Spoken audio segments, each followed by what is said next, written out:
और चलिए सीधे रुख कर लेते हैं चंडीगढ़ की ओर। चंडीगढ़ में आज विधानसभा की शीतकालीन सत्र की कार्यवाही का पहला दिन और उससे पहले हमारे विशेष संवाददाता गुलशन ग्रोवर वहां पर पहुंचे हुए हैं। कुछ विधायक उनके साथ, उन्हीं से बातचीत करेंगे। गुलशन, ओवर टू यू। देखिए तंत्र, बिल्कुल शीतकालीन सत्र का पहला दिन है और पहले दिन सत्ता पक्ष और विपक्ष किस तरह से तैयार है, इस समय हमारे साथ कांग्रेस और बीजेपी के विधायक मौजूद है। मैं एक एक करके आपको रूबरू करा दूं कि कांग्रेस से बीजेपी से विधायक है परवीन डागर, इधर से होडल से बीजेपी के विधायक है जगदीश नैयर, आप यहाँ पर कांग्रेस के विधायक है। रेवाड़ी से चिरंजीव राव कांग्रेस के विधायक है। केहर सिंह कांग्रेस के, शीशपाल केहरवाल कांग्रेस से विधायक हैं। आप तमाम विधायकों को इस समय देख रहे हैं। सबसे पहले सत्ता पक्ष से शुरुआत कर रहे हैं क्योंकि विपक्ष अपनी तरफ से पूरे तरह से तैयार है और क्या कुछ जवाब देने के लिए इनके पास तैयारियां हैं, हम इनसे जान लेते हैं।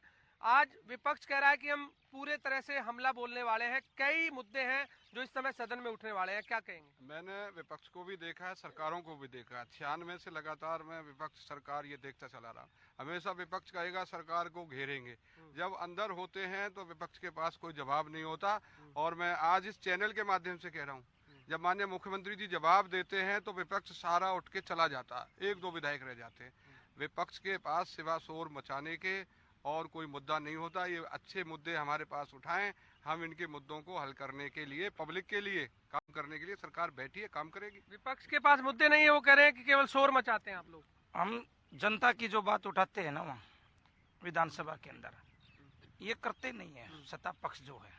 ये फिर अपनी बातों को ऊपर करने के लिए ऐसे आपके सामने आके बोलते हैं।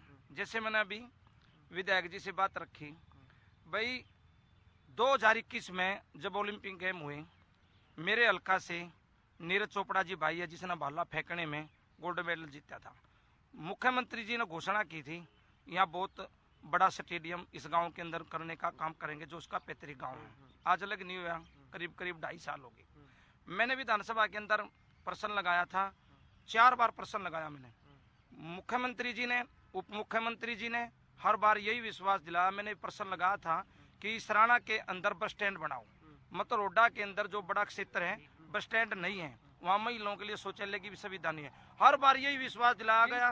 जिसने देश का नाम रोशन किया उसके नाम स्टेडियम ही नहीं बनवा सके। भाई आज मैं भाई की बात का जवाब, मैं भाई को यहाँ चैनल के माध्यम से कह रहा हूँ, माननीय मुख्यमंत्री जी राशि भी बताएंगे, माननीय मुख्यमंत्री जी ये भी बताएंगे कितने एकड़ भूमि में बनाया जा रहा है, वो सारी उसकी फॉर्मेलिटीज पूरी हो गई है। स्टेडियम ऐसी चीज तो है नहीं कि नींव खोदो और चालू कर दो, जमीन भी अलाट की जाती है, पैसे का भी इंतजाम किया जाता है, फिजिबिलिटी चेक की जाती है। बनाने की मांग करी थी मुख्यमंत्री जी का जल्द कर देंगे। उस समय तो लग रहा था तारीख कोई निश्चित हुई थी? नहीं, तारीख निश्चित नहीं होती, पर लग रहा था कि 2-3 महीने में काम आश्वासन दे रहे हैं बीजेपी के 2.5 साल। इनके आश्वासन का पता चलेगा आज विधायक जी जो कह रहे हैं, ये बता रहे सारी चीजें बताएंगे, वो तो देखने से पता चलेगा। बताते हो 2.5 साल से रहे, कहते 2.5 साल की तरह आज भी बता दें। जी, आपने क्या मुद्दे इस बार उठाए हैं अपने क्षेत्र के? देखिए, बहुत सारे मुद्दे वैसे तो हैं। बेरोजगारी एक सबसे बड़ा मुद्दा आज प्रदेश के अंदर है। जिस प्रकार से आज युवा बेरोजगार है, तो उसके लिए ध्यान आकर्षण प्रस्ताव मैं अपनी तरफ से लेकर आऊंगा। उसके अलावा आज एम्स का मैंने मुद्दा एक बार फिर उठाया है। 2015 के अंदर उसकी घोषणा मुख्यमंत्री जी ने स्वयं की थी और उसके बाद देश के प्रधानमंत्री ने स्वयं उस चीज़ की घोषणा 2019 में करी, और जो घोषणा 2015 में हुई, आज 9 साल बीत जाने के बाद भी ये नहीं बन पाए। कहीं ना कहीं ये दिखा जाता है कि जो इनकी करनी और कथनी में कितना अंतर है, ये हम सब देख रहे हैं। करनी और कथनी में बीजेपी में अंतर है और ये भी कह रहे हैं कांग्रेस के विधायक 2024 में तो जाने वाले हैं। हमारी सरकार ने, हमारे माननीय मुख्यमंत्री जी ने जो कहा वही किया। जितनी भी घोषणा है कि सारी घोषणाएं पूरी। आप बुढ़ापा पेंशन ले लो 3000 रुपए, हमारी सरकार ने घोषणा की और हमने वो पूरी कर दी। लेकिन आपकी गठबंधन सरकार ने तो ज्यादा की, वो तो आपने गठबंधन का जवाब तो वो गठबंधन वाले दें। एक बात मैं आपको बता रहा हूँ, ये कह रहे हैं हमारे मुख्यमंत्री जी जो कहते हैं करते हैं। भाजपा के हमारे साथी विधायक बता रहे हैं, मैं बता रहा हूँ मुख्यमंत्री जी भी नहीं करते, प्रधानमंत्री जी भी नहीं करते।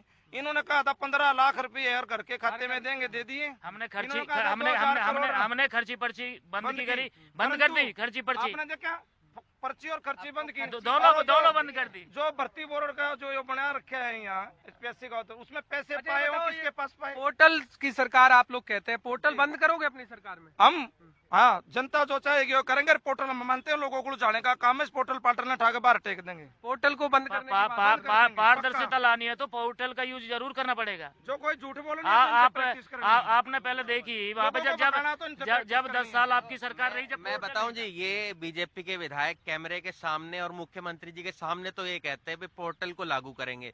सच्चाई जानता है, इनका दिल जानता है, ये स्वयं इस बात को चाहते हैं कि ये पोर्टल व्यवस्था जो है ये बंद हो जाए, पर आपके कैमरे के सामने कैसे कहें, मुख्यमंत्री जी के सामने कैसे कहें, ये इनकी मजबूरी है। आपने अपने क्षेत्र के क्या मुद्दे रखे हैं जी? इस बार जो मैंने मुद्दा रखा है, जो आज भी मेरा सवाल लगा है कि जो बाढ़ से ग्रसित लोग थे उनको मुआवजा देने की बात थी कि वो मुआवजा आया कि नहीं। जब तक जो मेरी नॉलेज में है और मेरे क्षेत्र के अंदर बाढ़ से भारी क्षति हुई थी और क्षतिपूर्ति पोर्टल की भेंट चढ़ चुका है।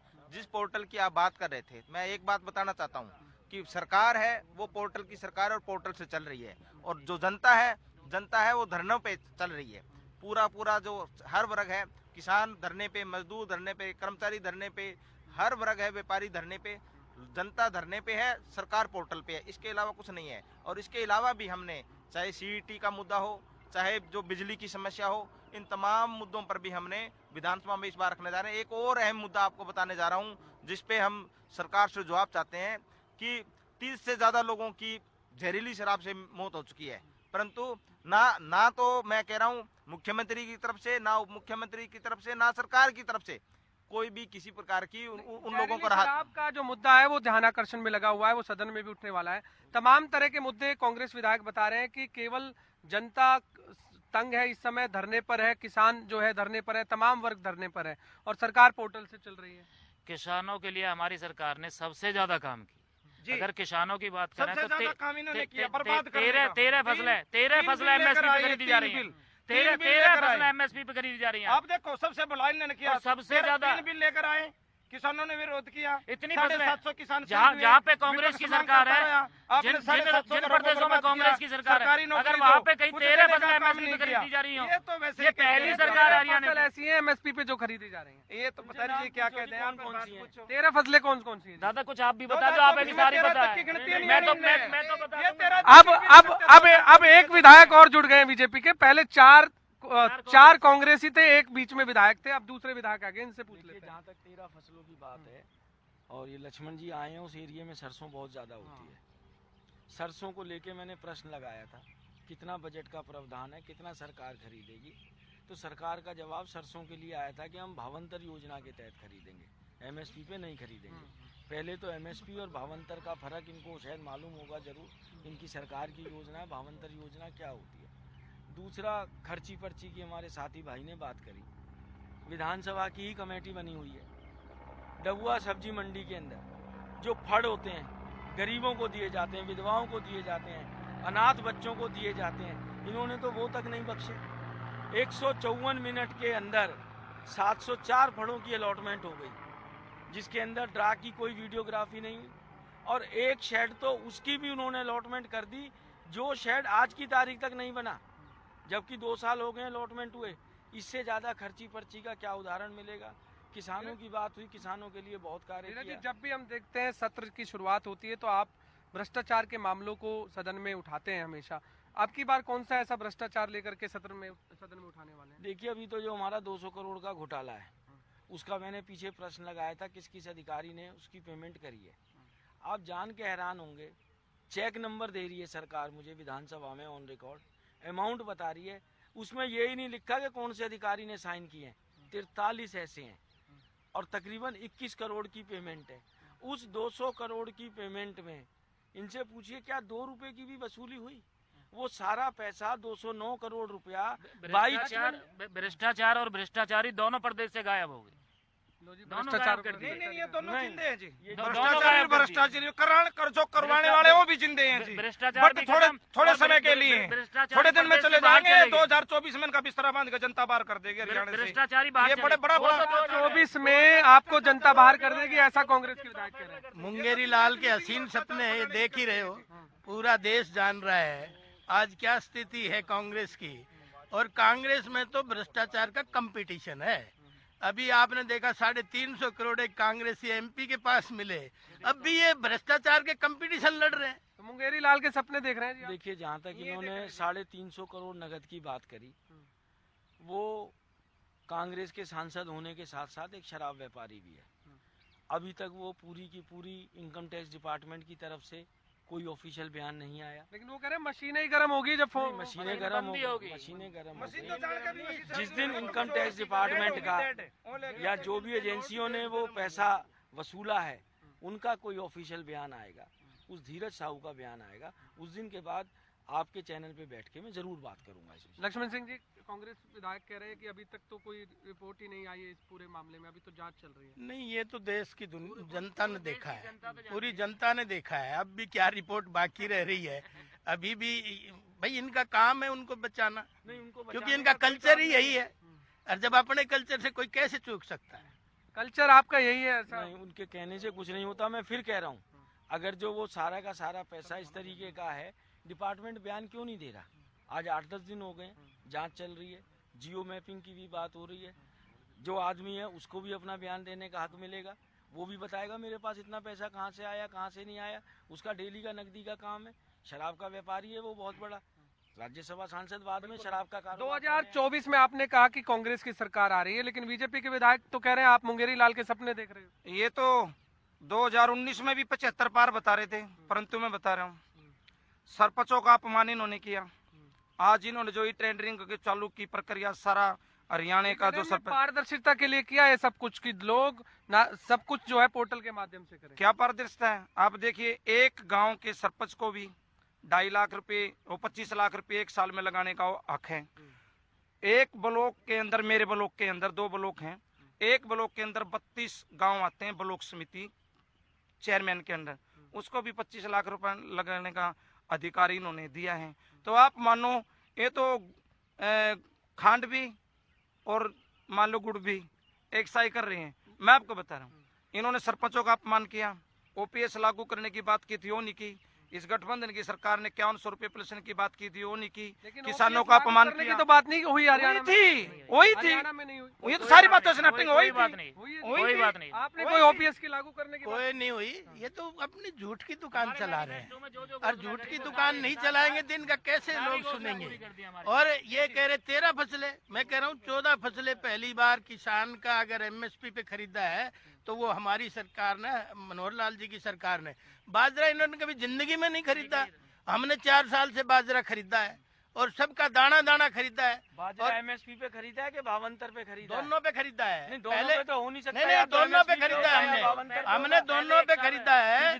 और पहली बार हमने एमएसपी पे बाजरा खरीदा किसानों का, पहली बार। लेकिन क्या था कि इनके लोग आके बाहर से बाजरा बेच गए। अब मैं अपना उदाहरण देता हूँ, 25,000 एकड़ जमीन एक मंडी के नीचे है, 23,700 किसानों ने रजिस्ट्रेशन कराया। अगर 25,000 एकड़ को अगर 10 क्विंटल बाजरे को मल्टीप्लाई भी करेंगे तो 2.5 लाख क्विंटल बाजरा होता है।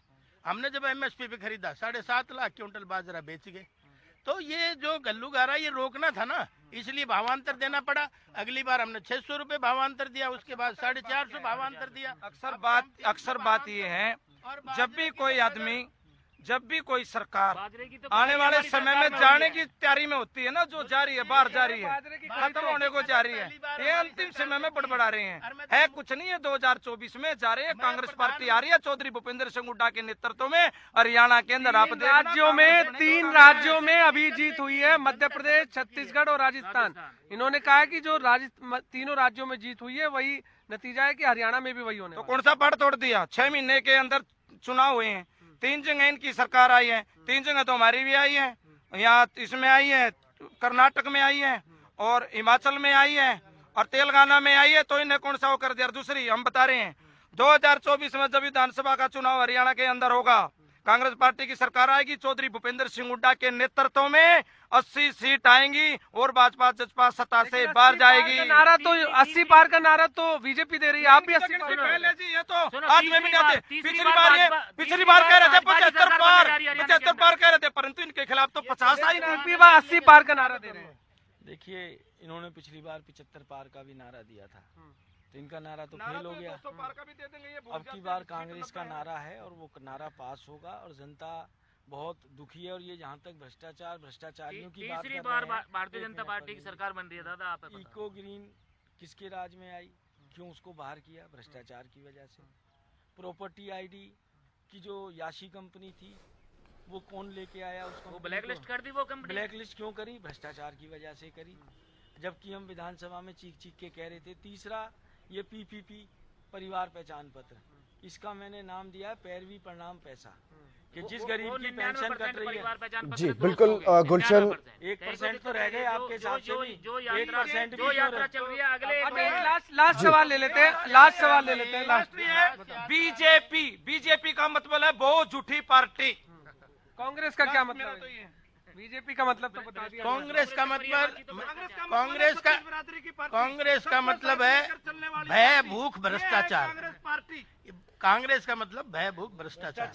और हरियाणा में टोटल सीट तो 90 है, 80 सीट ये करें और 80 पार ही आप करें, तो फिर कैसे 160? हमारा 2019 में 75 पार का नारा था, इसमें कोई दो राय। सुनते जा थोड़ा ठंड रखे। और उसका हमारा आधार भी था, क्योंकि 79 सीटों पे हम पार्लियामेंट में चुनाव जीते थे, तो इसलिए हम तो उस आधार पे कह रहे थे। बिल्कुल गुलशन, वक्त की थोड़ी कमी है और दिन भर आज महाकवरेज जारी रहेगी। विधानसभा का शीतकालीन सत्र आज से शुरू हो रहा है और कार्रवाई से पहले आपने देखा कि सत्ता पक्ष और विपक्ष की किस तरह की तैयारियां हैं। सत्ता पक्ष और विपक्ष के जो विधायकों में तीखी नोकझोंक आपने देखी है। अभी तो कार्यवाही जो है वो शुरू होने वाली है। सदन में किस तरह का हंगामा देखने को मिलेगा, किस तरह की नोकझोंक देखने को मिलेगी, उसका थोड़ा सा आपने झलक जरूर देखी। लेकिन अभी महाकवरेज इसकी हरियाणा न्यूज पर लगातार जारी रहेगी। सुबह 11 बजे से सत्र की कार्यवाही जो है वो शुरू हो जाएगी। लेकिन फिलहाल इस बुलेटिन में बस इतना ही। नमस्कार।